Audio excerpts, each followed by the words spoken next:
Le pasteur émérite va délivrer le message avec, pour titre, la série de sermons sur la Genèse, 13e session. Ce sera les êtres spirituels, la deuxième session. Chers frères et sœurs en Christ, tous les membres des églises branches et des sanctuaires locaux, les téléspectateurs de GCN et tous les enfants de Dieu qui assistent au culte via Internet. Ceci est la 13e session de la série de sermons sur la Genèse. La dernière fois, j'ai expliqué les caractéristiques générales des anges ainsi que l'organisation du monde des anges. Le nombre total d'anges que Dieu a créés est trop nombreux pour être compté. Le monde des anges est mieux organisé que n'importe quel autre gouvernement ou armée sur Terre, et son nombre est précisément mis en pratique. Je vous ai dit qu'un archange équivaut au ministre d'un département. Ces archanges sont les bras et les jambes de Dieu le Père qui sont tous les domaines. Certains de leurs noms sont particulièrement enregistrés dans la Bible. Ce ne sont aucun autre que Gabriel et Michaël. Cependant, ces noms ne sont pas exactement leurs noms au ciel. Ils portent des noms différents que ceux qu'on leur donne au ciel. Gabriel et Michaël sont des noms traduits dans la langue de cette terre. Le nom d'un ange est unique selon son rang et son rôle. En d'autres termes, vous pouvez déterminer le rang et la fonction d'un ange simplement en connaissant son nom dans la langue céleste, mais vous ne le pouvez pas dans les langues terrestres. Vous êtes curieux de connaître les noms des autres archanges, autres que Gabriel et Michaël, n'est-ce pas?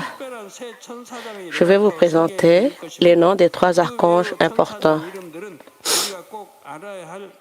Nous n'avons pas besoin de connaître les noms des autres archanges.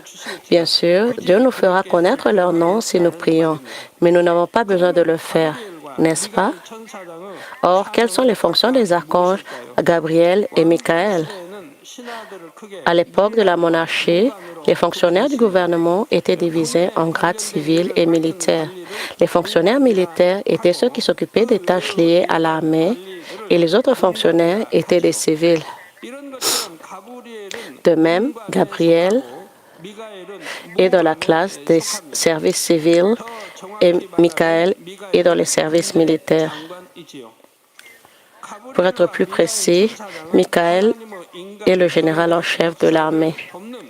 Et l'archange Michel et Michaël ont joué un rôle important en contribuant à la culture humaine de Dieu. Les œuvres de ces 2 archanges se retrouvent dans de nombreuses parties de la Bible. Tout d'abord, Gabriel a joué le rôle d'un messager de Dieu le Père. Les messages que Gabriel a délivrés sont des contenus importants tels que des réponses à de grandes prières ou des révélations sur l'avenir. Par exemple, dans Luc 1,19, il est dit « L'ange lui répondit, je suis Gabriel et je me tiens devant Dieu. J'ai été envoyé pour te parler et pour t'annoncer cette bonne nouvelle. » Il a dit qu'il avait été envoyé par Dieu. C'était la scène où Gabriel annonçait la bonne nouvelle au prêtre Zacharie. Alors, quelle a été la bonne nouvelle que Gabriel a annoncée? C'était la nouvelle que le vieux Zacharias et sa femme allaient avoir un fils. Et leur fils serait un enfant spécial, mais c'est lui qui préparerait le chemin pour le Seigneur. Les Israélites savaient, grâce à la prophétie de Malachie, que le prophète Élie viendrait avant le Messie.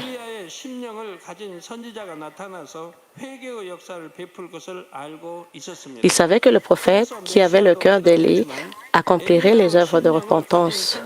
Et ainsi, ils attendaient non seulement le Messie, mais aussi le prophète qui aurait le cœur d'Élie. Or, Gabriel a dit que celui qui avait le cœur d'Élie naîtrait comme fils du prêtre Zacharie. Tout comme l'ange Gabriel avait prédit la naissance de Jean-Baptiste, qui préparerait le chemin à notre Seigneur Jésus. C'était une très bonne nouvelle.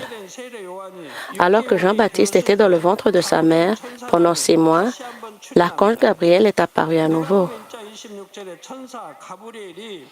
Luc 1, 26 dit, au 6e mois, l'ange Gabriel fut envoyé par Dieu dans une ville de Galilée appelée Nazareth. Gabriel n'y est pas allé par sa volonté, mais il est dit qu'il a été envoyé de Dieu. Cette fois, Gabriel dit à la Vierge Marie qu'elle concevrait Jésus par la puissance du Saint-Esprit. L'archange Gabriel est également apparu devant Daniel le prophète dans l'Ancien Testament. Comme dans Daniel 9, 21-23, Gabriel apporte une réponse à Daniel alors qu'il était en prière. Il est écrit, « Je parlais encore dans ma prière quand l'homme, Gabriel, que j'avais vu précédemment dans une vision, s'approcha de moi d'un vol rapide au moment de l'offrande du soir. Il m'instruisait et s'entretint avec moi. Il me dit, « Daniel, je suis venu maintenant pour ouvrir ton intelligence. Lorsque tu as commencé à prier, la parole est sortie.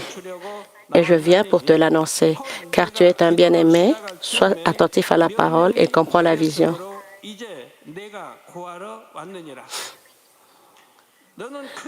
Alors que Daniel commençait à prier, Dieu donna des instructions à Gabriel, et Gabriel alla voir Daniel pour le lui dire immédiatement.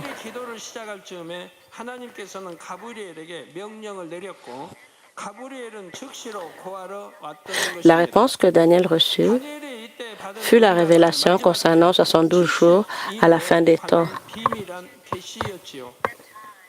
De même, lorsque Dieu le Père a révélé des choses grandes et puissantes, il l'a également fait par l'intermédiaire de l'archange Gabriel. Recevoir des révélations par l'intermédiaire d'un ange est clairement écrit dans la Bible comme ceci. Par conséquent, quand quelqu'un dit qu'il reçoit la révélation par l'intermédiaire d'un ange, vous ne devriez pas dire que c'est faux, quoi qu'il arrive. Bien entendu, celui qui dit recevoir la révélation ne devrait jamais mentir. Mentir au nom de Dieu n'est pas acceptable. Il y a des gens ou des croyants qui ne craignent pas Dieu et qui mentent. En particulier, les chrétiens qui mentent disent entendre la voix de Dieu et montrer les œuvres du Saint-Esprit. Gardant à l'esprit que mentir ainsi au nom de Dieu est voué à être grandement maudit. Ils prennent Dieu en vain et vendent le nom de Dieu alors qu'ils n'ont pas reçu de révélation de Dieu.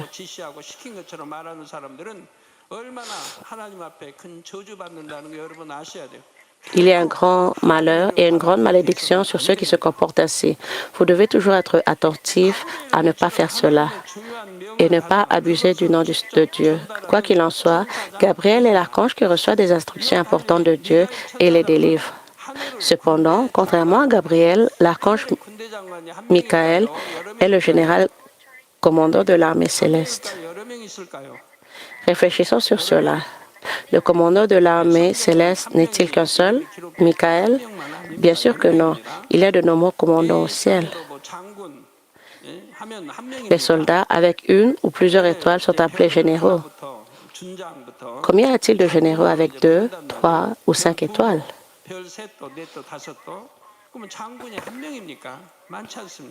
Il existe d'innombrables armées célestes. Et bien sûr, il existe de nombreux autres commandants de l'armée céleste, en plus de Michael.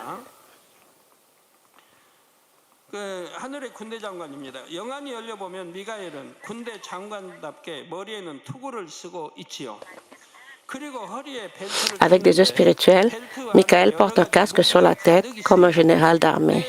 Et il porte une ceinture à la taille et il a diverses armes à la ceinture. Et il peut en retirer des armes nécessaires. Les armes sont également nécessaires dans le combat spirituel. Comment autant d'armes peuvent-ils être installées dans la ceinture? C'est possible dans le royaume spirituel. Lorsque vous regardez des films de science-fiction, il y a des scènes où des objets petits et grands sortent constamment de petits sacs.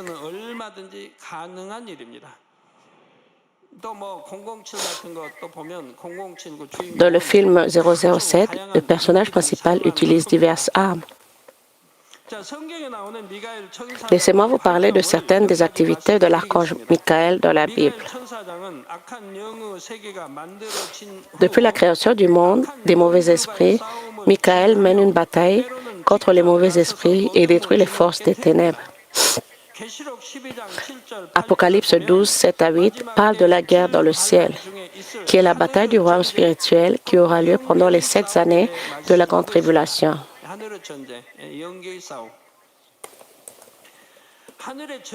Cela dit, il y eut guerre dans le ciel. Michel et ses anges combattirent contre le dragon, et le dragon et ses anges combattirent, mais ils ne furent pas les plus forts, et leur place ne fut plus trouvée dans le ciel.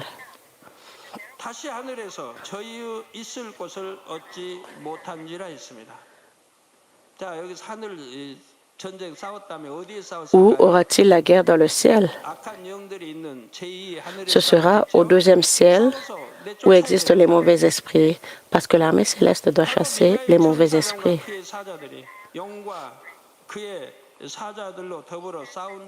Il est dit que l'archange Michael et ses anges combattirent contre le dragon et ses anges.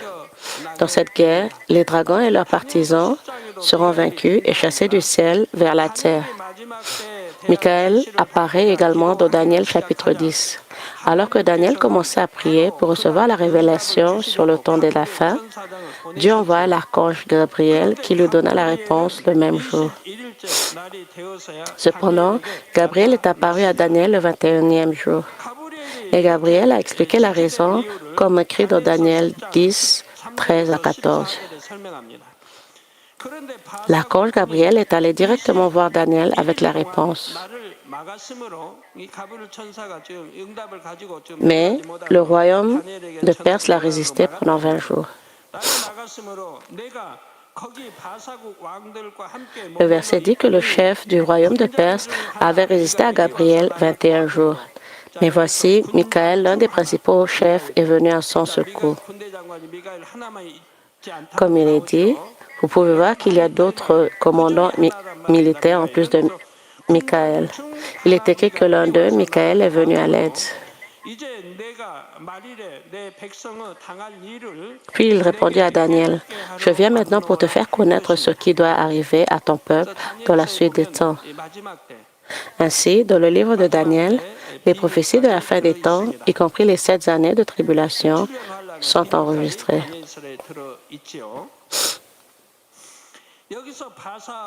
Ici, le royaume de Perse fait référence aux forces des mauvais esprits qui détiennent le pouvoir dans les airs. De même, lorsque Gabriel fut dérangé par de mauvais esprits, Michael est venu l'aider. Ainsi, avec l'aide de Michael, Gabriel a pu transmettre les paroles de la révélation de Dieu à Daniel.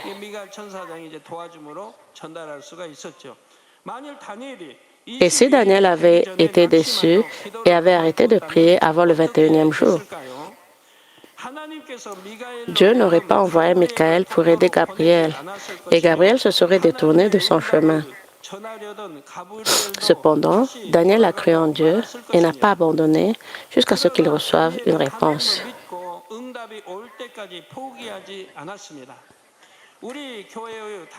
La réunion de prière de Daniel de cette Église est née de là. Nous avons défini 21 nuits en une seule session. Ce serait une bonne occasion pour vous de recevoir des réponses aux désirs de votre cœur. J'espère que vous croirez en Dieu qui donne la réponse et prierez jusqu'à la fin. Dans Marc 11, 24, Jésus a dit, « C'est pourquoi je vous dis, tout ce que vous demanderez en priant, croyez que vous l'avez reçu et vous le verrez s'accomplir. »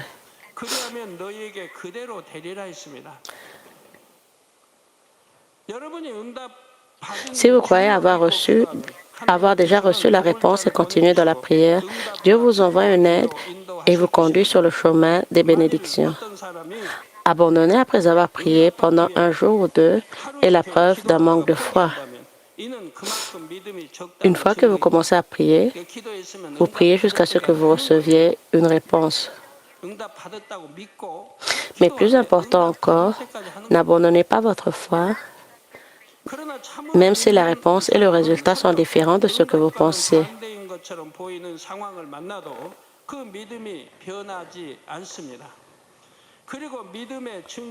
Et vous devez montrer votre foi en rendant grâce et en continuant à prier. Lorsque Dieu voit que vous continuez ainsi, Dieu chasse les forces de l'ennemi, le diable et Satan, sur votre chemin et vous donne la réponse. C'est pourquoi je vous exhorte à prier sans cesse et à ne jamais vous décourager lorsque la réponse tarde à venir. Galates 6:9 dit « Ne nous lassons pas de faire le bien, car nous moissonnerons au temps convenable si nous ne nous relâchons pas. » Lorsque nous accomplissons de bonnes actions comme celle-ci, nous devons attendre la réponse de Dieu.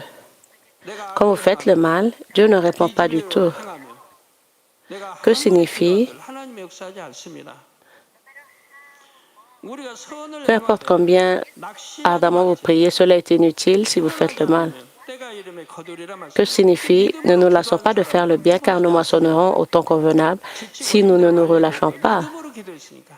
Si vous priez avec foi, vous ne vous lasserez pas.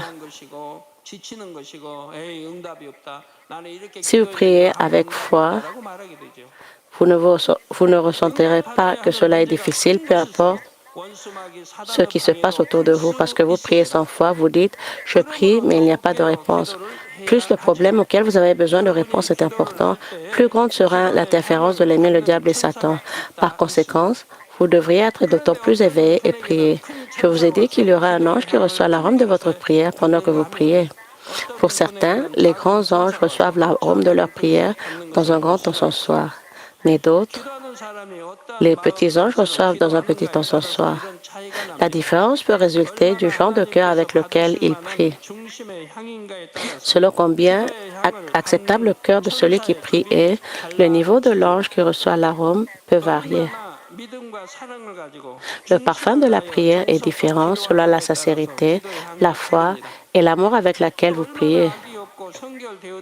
De plus, le parfum de la prière est différent selon à quel point vous êtes libre du mal et à quel point votre cœur est pur.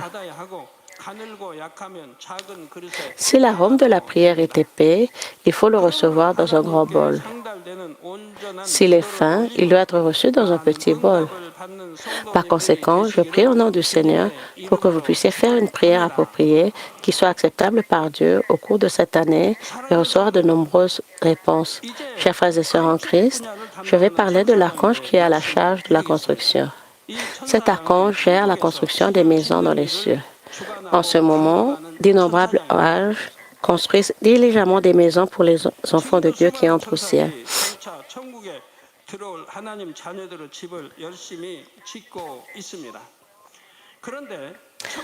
Le matériel pour les maisons aux cieux diffère selon la quantité de semences du propriétaire de la maison et la manière dont il a travaillé.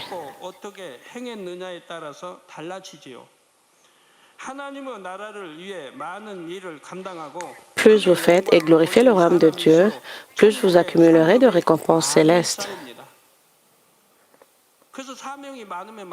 C'est donc une bénédiction si vous recevez de nombreuses missions et que vous les accomplissez bien.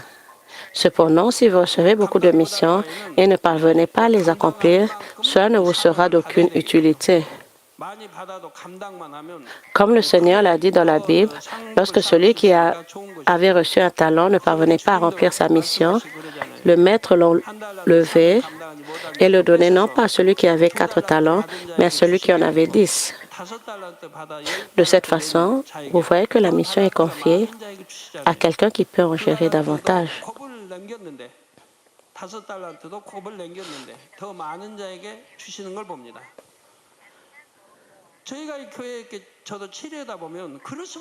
Je comprends parfaitement le maître. Alors que je dirigeais l'Église, je n'avais d'autre choix que de faire de même.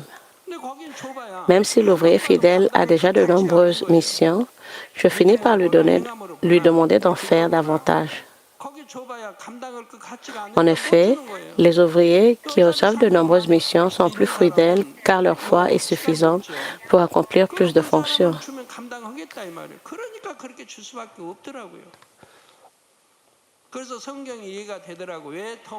Ils n'ont pas vraiment le temps, mais si on leur confie une mission, ils la feront quand même.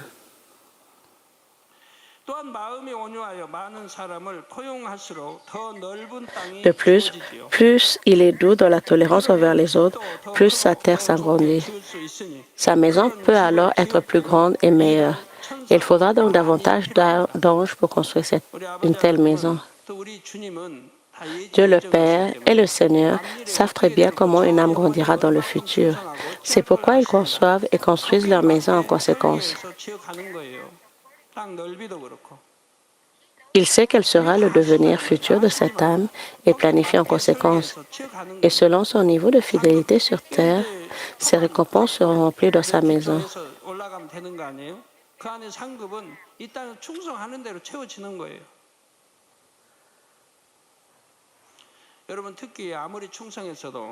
Peu importe votre fidélité jusqu'à hier et les récompenses que vous avez accumulées, si vous abandonnez votre mission ou vous plaignez aujourd'hui, ces récompenses seront détruites ou réduites.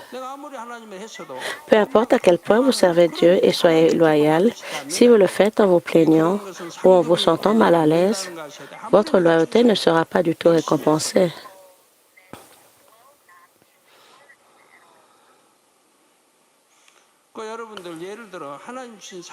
Si vous êtes devenu un ancien et le travail est difficile et que vous souhaitez redevenir un diacre,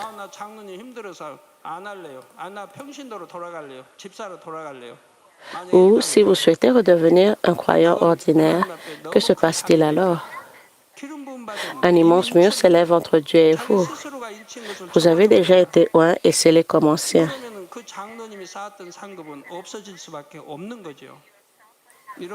Mais vous l'avez vous-même abandonné. Ensuite, toutes les récompenses que vous avez accumulées en tant qu'ancien seront anéanties. Vous ne devez pas rejeter la mission que Dieu vous a confiée. Quoi qu'il en soit, vous devez faire de votre mieux pour y faire face. Et vous devez le faire avec foi et amour. Et tout cela sera une récompense. Et si vous le faites encore et encore, vous aurez la capacité de le faire. J'ai souvent vu des cas où des personnes paresseuses dans l'exercice de leurs fonctions tombaient malades ou se retrouvaient sans protection. Par exemple, Moïse a été reconnu par Dieu comme celui qui est fidèle dans toute la maison de Dieu et plus humble quiconque. Le territoire attribué à Moïse est donc immense. Non seulement sa maison est grande, mais tout ce qu'elle contient est également immense. Un si grand nombre d'anges travaillent à la construction d'une si immense maison. Et l'archange lui-même, chargé de la construction des bâtiments, supervise et gère les anges. Lorsque des maisons pour des personnes très aimées de Dieu, comme Moïse, sont en construction, l'archange de la construction accorde également une attention particulière à cela. Chers frères et sœurs en Christ, parmi les archanges, il y a un archange qui s'occupe des finances. Cet archange est occupé sur terre et au ciel depuis le début de la culture humaine. Par exemple, supposons que vous priez pour recevoir une réponse liée aux finances. Votre prière et son arôme seront entassés au ciel. Il existe une quantité appropriée de prières pour recevoir la réponse à un problème. L'archange en charge des finances et d'autres anges vérifient d'abord combien votre prière s'est accumulée.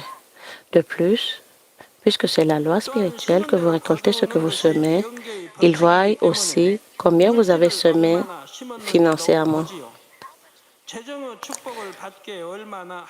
Il vous surveille pour voir à quel point vous êtes en droit de recevoir une récompense, une bénédiction financière au sein de la justice. Si vous franchissez la ligne de la justice déterminée par Dieu, l'archange en charge des finances vous donnera une réponse soit directement, soit par l'intermédiaire de ses anges. Supposons que vous avez économisé $1 million dans une banque et que vous le retiriez un an plus tard. Ensuite, la banque devrait vous remettre non seulement le montant initial, mais également les intérêts. Il en va de même pour les économies spirituelles. Ce que vous semez par la foi est conservé dans la banque du ciel. Mais ce que vous accumulez au ciel est calculé avec un taux d'intérêt multiplié plusieurs fois.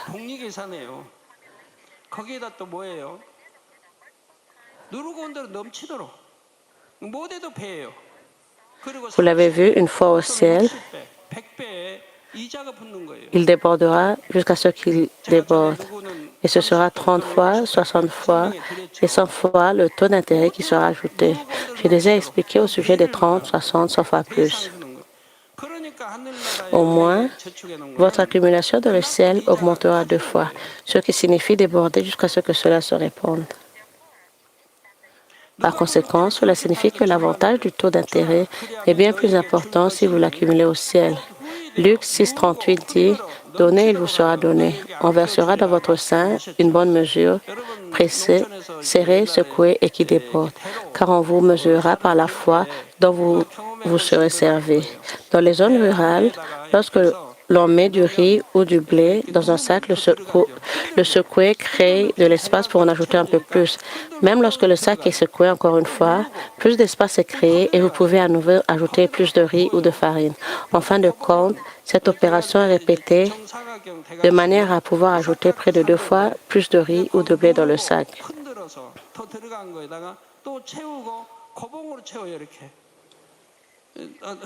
Si vous mettez du riz ou du blé dans un sac en le secouant de cette façon, vous pouvez remplir le sac d'une quantité considérable de riz ou de blé. Je le sais très bien car j'ai grandi dans une zone rurale. Mais ce que vous accumulez au ciel sera récompensé 30 fois, 100 fois et 100 fois plus. J'ai tout vécu avant de fonder l'Église. J'ai reçu une bénédiction au centuple. Durant ma vie de foi, chaque fois que Dieu me donnait une bénédiction, je faisais un calcul pour trouver sa providence. J'ai confirmé que Dieu m'a donné 60 à 30 fois plus que ce que j'avais planté. Si je le calcule plus tard, je me retrouve à obtenir 100 fois plus. J'ai eu beaucoup d'expériences comme celle-ci. Comme mentionné précédemment, si vous secouez le grain et le mettez dans le sac, il peut contenir une quantité presque 2 fois plus grande que le sac. Par conséquent, donner, presser, secouer et débordant signifie donner au moins 2 fois plus que vous avez planté pour le royaume de Dieu.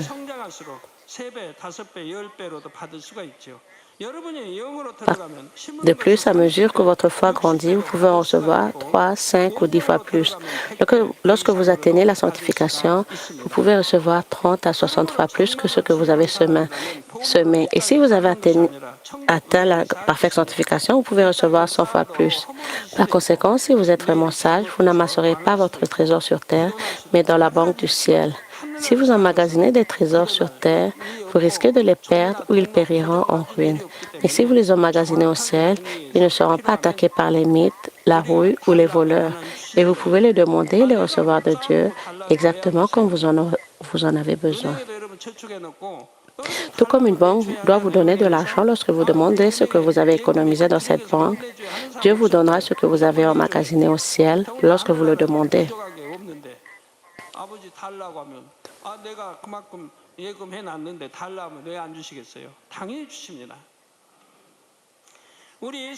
Cela est si naturel. Notre Jésus a également dit dans Matthieu 6, 19, 21, « Ne vous amassez pas des trésors sur la terre, où la teigne et la rouille détruisent, et où les voleurs percent et dérobent. »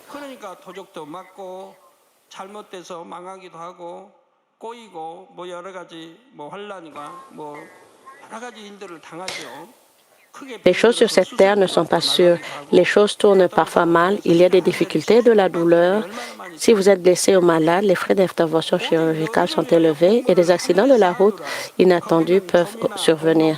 Ainsi, la Bible dit, « Mais amassez-vous des trésors dans le ciel, où la teigne et la rouille ne détruisent point et où les voleurs ne percent ni ne dérobent. » Le Dieu Tout-Puissant garde et les anges du ciel gardent ce que vous plantez. Alors, qui oserait toucher ce qui vous appartient?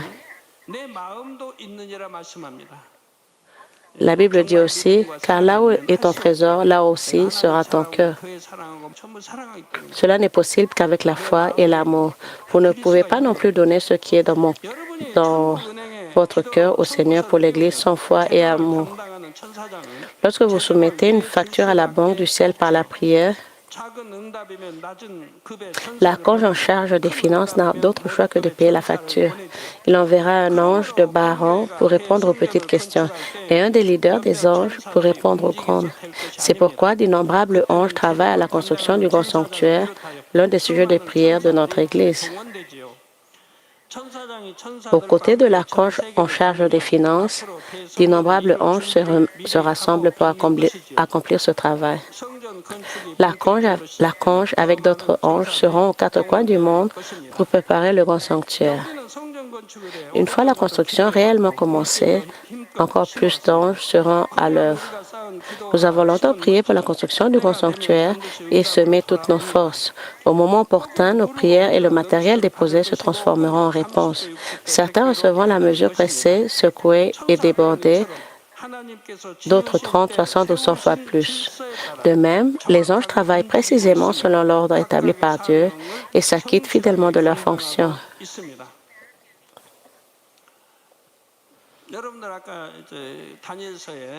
Ne faut-il pas 21 jours à Dieu pour répondre à la prière pour que l'ange Gabriel l'accompagne? Pourquoi? C'est parce que les mauvais esprits qui détiennent le pouvoir de l'air bloquent l'archange. Les mauvais esprits vous empêchent de recevoir des réponses. Vous devrez comprendre spirituellement ces choses dans la Bible. Vous devez tous savoir que mes prières sont les mêmes.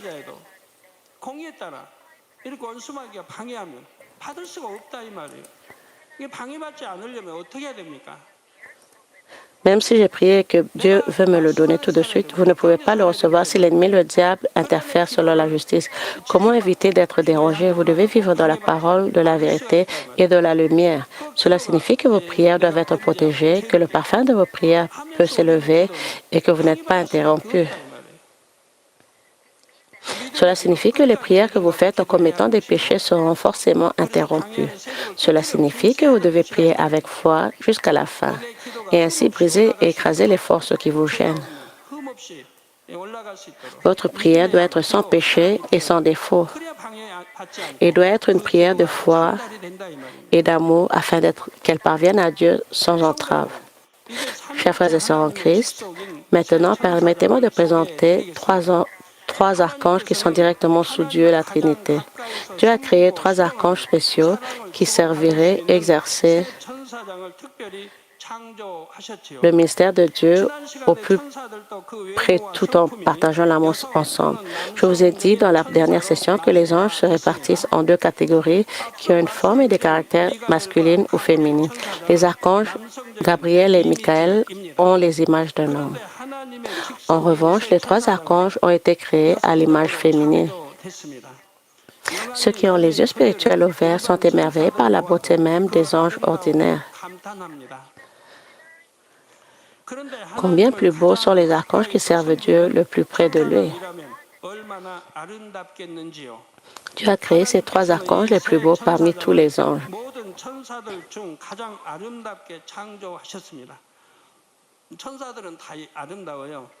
Ce sont de loin les plus beaux des beaux anges. Il est difficile de décrire dans le langage de ce monde à quel point ils sont beaux.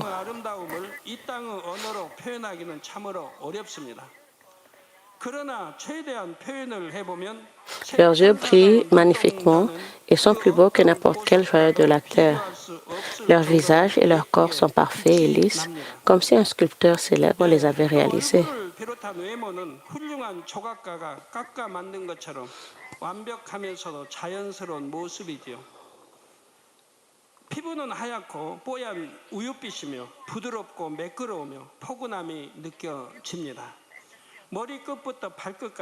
Leur peau est d'un blanc laiteux et propre, douce et soyeuse. Ils sont décorés de magnifiques joyaux de la tête aux pieds. Cela montre que la gloire de Dieu les entoure pleinement. Et ainsi, tous les autres anges ont rendu gloire à Dieu, rien qu'en regardant ces trois archanges. Les trois archanges ont été créés sous la forme de femmes vraiment belles, non seulement en apparence, mais aussi dans leurs actions, leurs discours, leur humeur et leurs expressions faciales. En d'autres termes, les trois archanges sont les plus belles beautés créées par Dieu le Père. Même si ces trois sont des archanges, contrairement aux autres archanges, ils ont reçu une autorité unique. Et leurs rôles sont différents de ceux des autres archanges ordinaires. Leur fonction principale n'est pas d'administrer un domaine donné comme un ministre d'un département, mais de servir Dieu la Trinité. Ils ont une autre différence par rapport aux autres archanges. Lorsque Dieu a créé les anges, Dieu ne leur a pas donné le libre arbitre. Le libre arbitre est la volonté avec laquelle vous pouvez décider quoi faire et quoi ne pas faire. C'est la volonté avec laquelle vous pouvez choisir ce que vous voulez. Lorsque Dieu a créé les anges, il ne leur a pas donné ce libre arbitre. Il ne les a créés que pour obéir aux ordres donnés. Cependant, à titre exceptionnel, Dieu a donné le libre arbitre à ces trois archanges. Tout comme il a créé l'homme, lorsqu'il a créé les trois archanges, il leur a donné l'humanité et leur a donné le libre arbitre.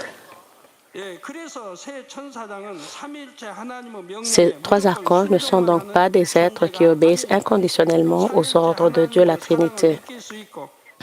Ils peuvent ressentir l'amour de Dieu la Trinité. Ce sont des êtres qui servent Dieu la Trinité de tout leur cœur pour donner de la joie à Dieu la Trinité. Je continuerai à expliquer leur nom et leur rôle dans la prochaine session. Chers frères et sœurs en Christ, il est très important de comprendre le royaume spirituel. Les êtres spirituels ainsi que les anges sont très étroitement liés à la culture humaine.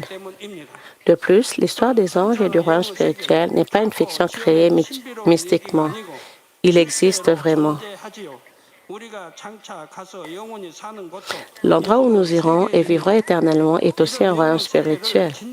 Seuls ceux qui croient vraiment à ce royaume spirituel peuvent mener une vie de foi appropriée. Par conséquent, j'espère que vous croirez de tout votre cœur au monde spirituel révélé dans cette série de sermons sur la Genèse.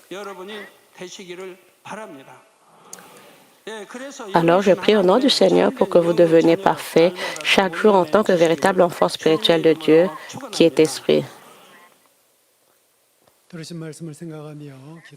Prions en pensant au sujet du message. 오늘도 참으로 귀하고 귀한 이 창세기 강의 말씀들을 들으며 다시 한번 우리 사랑하는 목자께서 어떤 그 사랑과 기도로 우리 만민을 위해서 또한 전 세계 만민들을 위해서 이와 같이 귀한 말씀들을 받아들여서 우리에게 증거해 주셨는지 그 사랑을 다시 한번 느껴보나이다. 오늘 또 들은 말씀들이 참으로 생명되게 하시고 아버지 하나님 정령이 말씀대로 또한 행함으로 아버지 말씀을 깨달은 대로 온전히 행할 수 있는 우리 모든 만민의 성도님들이 다 될 수 있도록 축복해 주옵소서. 감사드리며 우리 주 예수 그리스도 이름으로 기도하옵나이다. 아멘. Je vais ainsi prier au nom de notre Seigneur Jésus-Christ. Amen.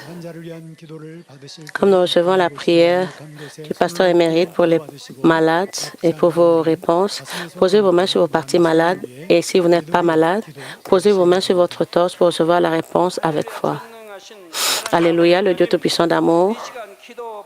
S'il te plaît, pose tes mains sur tous les croyants qui reçoivent cette prière maintenant. Montre tes œuvres qui vont au-delà du temps et de l'espace.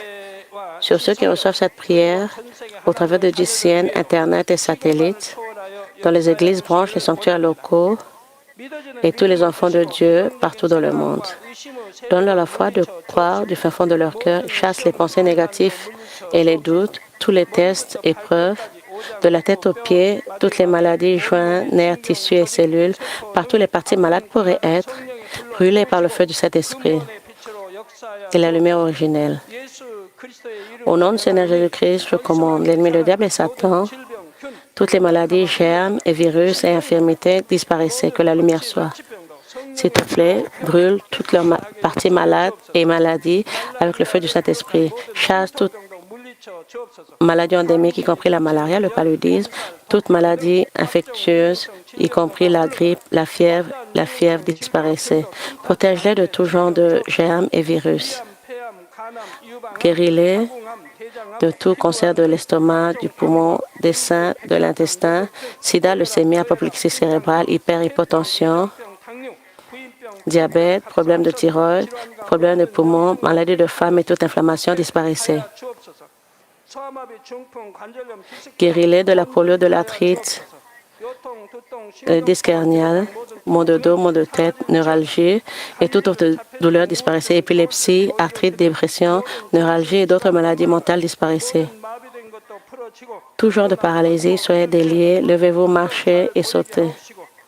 Que les yeux puissent bien voir, que les oreilles puissent bien entendre, que les sourds puissent entendre, que les muets puissent parler, que les sourds puissent que les aveugles puissent voir. Guéris-les des effets secondaires de tout genre d'accidents. Fixe leurs os brisés. Restaure-les des brûlures. Que la brûlure et l'association de brûlures puissent disparaître. Père, s'il te plaît, que toute maladie de peau puisse être purifiée. Soyez purifiés de tout genre de dépendance à la drogue, poison et d'autres substances. Que les nerfs morts, tissus et cellules puissent être régénérés. Réanime les morts à la vie. Donne-leur la bénédiction de la conception. Recevez la bénédiction de la conception. Au nom de Seigneur Jésus-Christ, je commande l'ennemi, le diable et Satan, les princes de l'air, les mauvais esprits et leurs serviteurs disparaissaient, mauvais esprits, esprits de déception, de tromperie et toutes les forces des ténèbres. Délie les liens des ténèbres, ténèbres disparaissaient, que la lumière soit. Dieu le Père, donne-leur la force de pouvoir prier à haute voix dans leur prière et la puissance de pouvoir se débarrasser des péchés et d'atteindre la sanctification. Comme leurs âmes prospèrent, permet que tout puisse bien aller avec eux et que leur famille puisse être évangélisée. Protège-les de tout genre d'accidents et désastres pendant toute cette semaine et bénis-les pour qu'ils puissent mener une vie prospère sans aucun problème. Avec le fardeau du Saint-Esprit, les hôtes célestes et les anges et tes yeux ardents, protège tous tes enfants, leurs familles, leur lieu de travail et leur commerce. S'il te plaît, permets que les élèves puissent avoir la sagesse et l'intelligence venant d'en haut, qu'ils puissent être étudiés avec ferveur. S'il te plaît, qu'ils ne puissent pas perdre leur cœur dans les choses de ce monde et qu'ils puissent aimer Dieu avec plus de ferveur. Que tes enfants mangent ou boivent dans tout ce qu'ils font, qu'ils puissent mener une vie glorifiant Dieu le Père, qu'ils puissent être capables de pouvoir témoigner au sujet du Dieu vivant en disant « J'ai rencontré et j'ai expérimenté Dieu et j'ai reçu ses réponses et bénédictions. » Dieu le Père, merci. Sois glorifié toi seul. J'ai ainsi prié au nom de notre Seigneur Jésus-Christ. Amen.